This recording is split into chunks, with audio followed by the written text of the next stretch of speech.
Dan bukan itu saja, hari ini kita membincangkan jugalah Fad tentang kata arah kiblat.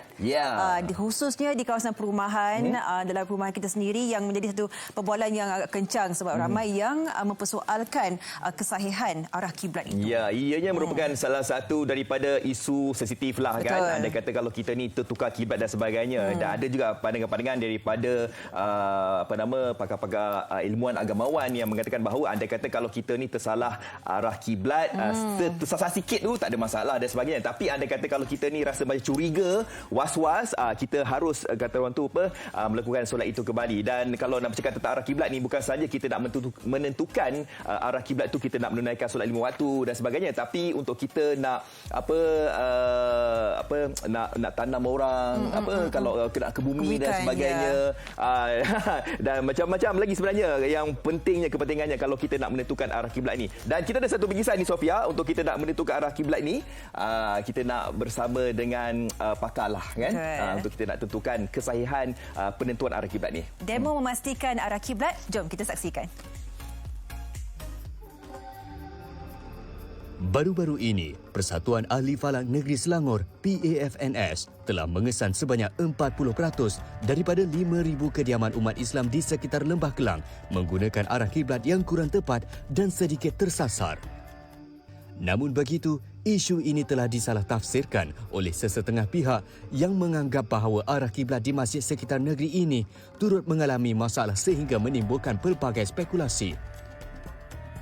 Bagi menjawab kekeliruan yang timbul mengenai isu ini, Majlis Agama Islam Selangor MAIS telah mengeluarkan kenyataan mengenai laporan akhbar berkenaan dan menjelaskan bahawa laporan tersebut sama sekali tidak berkaitan dengan penentuan arah kiblat masjid dan surau di negeri Selangor, namun hanya melibatkan rumah kediaman sahaja. Jabatan Ukur dan Pemetaan Malaysia JUPEM telah menyediakan perkongsian mengenai langkah yang digunakan untuk menentukan arah kiblat di kawasan kediaman. Menentukan arah kiblat ni, dia memerlukan satu pengetahuan teknikal yang teliti, iaitu bagi memastikan ketepatan arah kiblat yang ditandakan itu betul.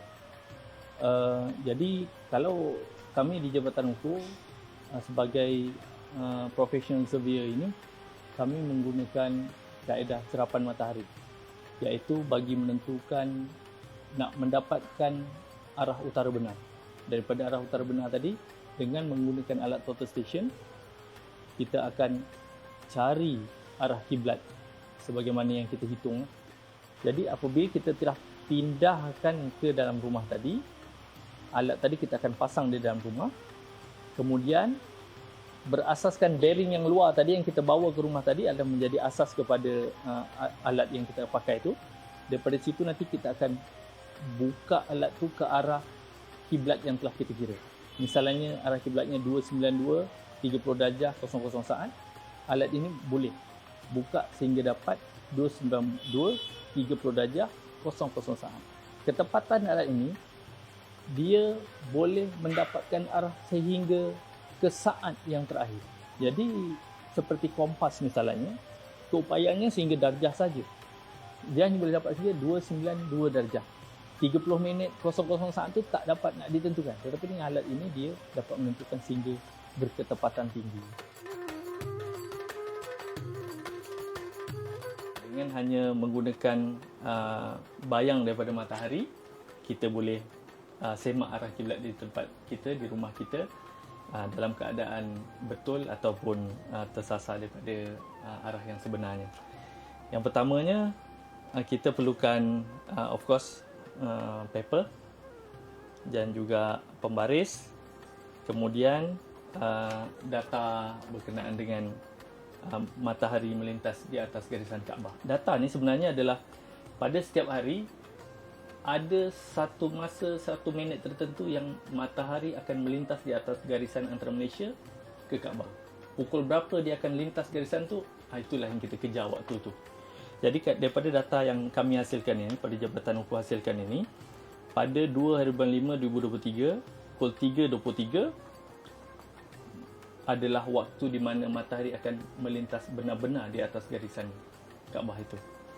Jadi kita lihat di sini yang pentingnya adalah ada bayang matahari yang boleh masuk ke dalam kawasan rumah kita. Walaupun sedikit, kita masih boleh gunakan. Jadi kaedahnya sebenarnya kita menggunakan satu tongkat yang tegak. Jadi dalam keadaan rumah kita begini ni, kita juga boleh gunakan bingkai tingkap. Kerana bingkai tingkap ni juga tegak kedudukan dia. Jadi bayang yang terkena kepada bingkai tingkap ini akan menghasilkan bayang di atas kertas A4 yang kita letakkan ini. Jadi bayang ini adalah menunjukkan garisan kiblat.